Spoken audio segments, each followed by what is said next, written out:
اخوت و اتحاد کے اصول۔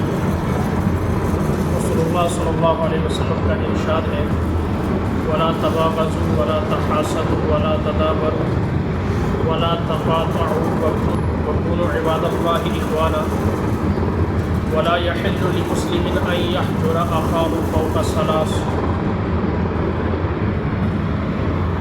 ترجمہ: تم لوگ ایک دوسرے سے بغض و کینہ اور دشمنی نہ رکھا کرو، ایک دوسرے پر حسد نہ کیا کرو، ایک دوسرے کے پیچھے اسے ہلاک کرنے کی سازشیں نہ کیا کرو، ایک دوسرے سے قطعی تعلق نہ کیا کرو، اور اللہ کے بندے بن کر بھائی بھائی کی طرح رہا کرو۔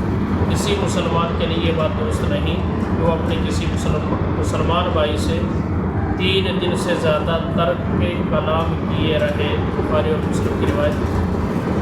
حدیث شریف میں حضور اقدس صلی اللہ علیہ وسلم نے مسلمانوں کو دوستی، باہم اور میل محبت کی تلقین فرمائی ہے، اور وہ اس طرح فرمائی کہ جو باتیں محبت و دوستی کے خلاف ہیں ان سے لوگوں کو منع فرمایا ہے کہ چونکہ تم سب اہل اسلام بھائی بھائی ہو، تمہیں آپس میں محبت و دوستی کے ساتھ رہنا چاہیے جیسے حقیقی بھائی بھائی رہتے ہیں۔ لہٰذا تم لوگ نہ تو آپس میں ایک دوسرے سے بغض و کینہ رکھو، نہ ایک دوسرے سے حسد کرو۔ حسد کی حقیقت یہ ہے کہ آدمی کسی کے پاس کوئی نعمت یا مال و دولت دیکھے تو اسے برا لگے اور جلن پیدا ہو کہ کسی طرح سے اس کی یہ نعمت و دولت اس کے پاس سے چلی جائے، اس سے حسد کہتے ہیں، اور یہ حرام اور گناہ کبیرہ ہے۔ اس طرح تم لوگ ایک دوسرے سے ایسی نفرت بھی نہ کرو کہ اس کا منہ دیکھنا گوارا نہ ہو۔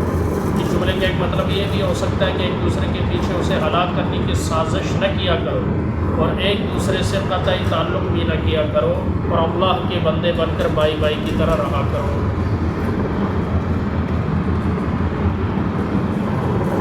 اس حدیث کے اندر آج کے معاشرے کے اندر یہ سارے کام ہو رہے ہیں جس سے منع کیا گیا ہے۔ صحیح حدیث ہے بخاری اور مسلم کی۔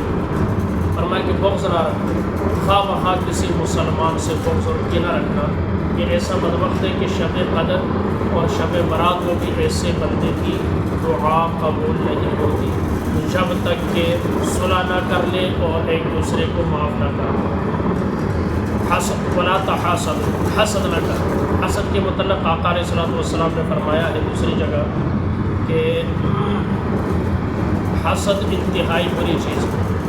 حسد کرنا، غیبت کرنا، چغلی کرنا یہ وہ گناہ کبیرہ ہے جن سے انسان کی نیکیاں جو ہیں وہ برباد ہو جاتی ہیں۔ حسد جائز نہیں۔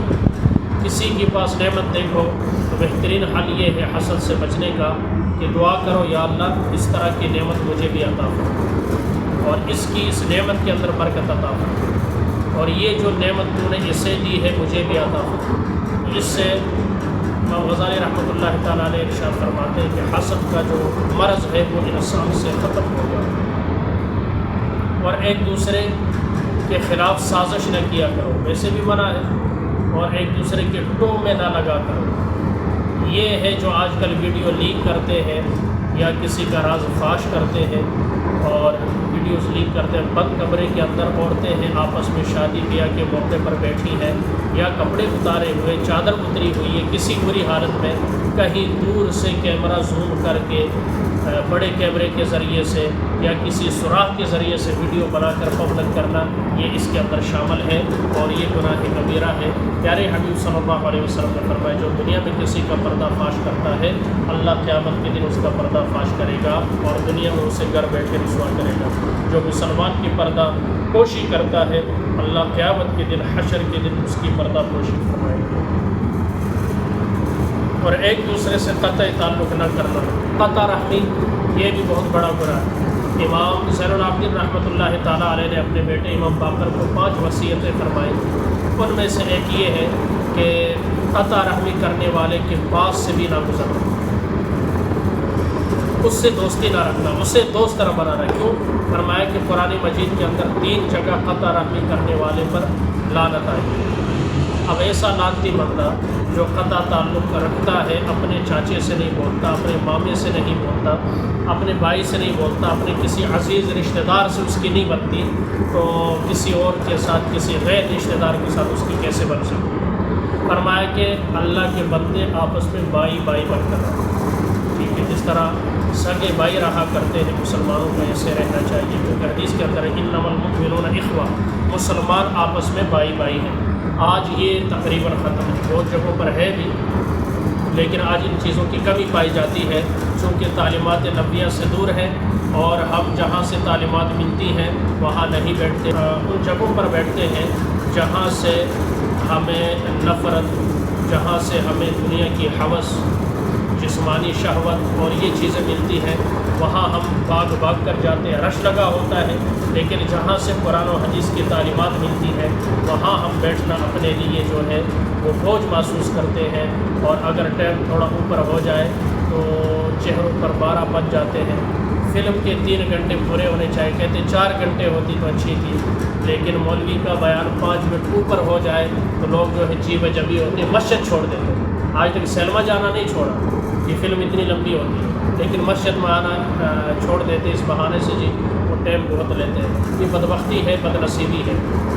حدیث کے اندر آقا علیہ السلام نے فرمایا ہے کہ اللہ جس کے لیے دین اسلام کی سمجھ عطا فرماتے ہیں تو اس کا سینہ اللہ رب العزت کھول دیتے ہیں، وہ باتوں کو سمجھتا بھی ہے، سمجھنے کی کوشش بھی کرتا ہے، اور پھر وہ علماء کی صحبت میں بھی بیٹھتا ہے۔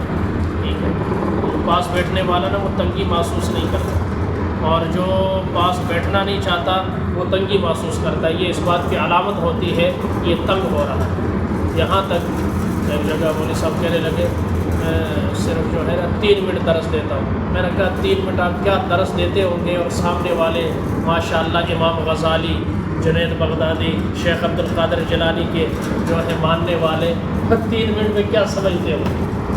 یہ مسئلہ اللہ ہمیں سمجھنے کی توفیق عطا فرمائے، اور حدیث میں جن چیزوں سے منع کیا گیا ہے ان سے منع ہونے کی، اگر یہ چیزیں ہیں تو انہیں دور کرنے کی اللہ کی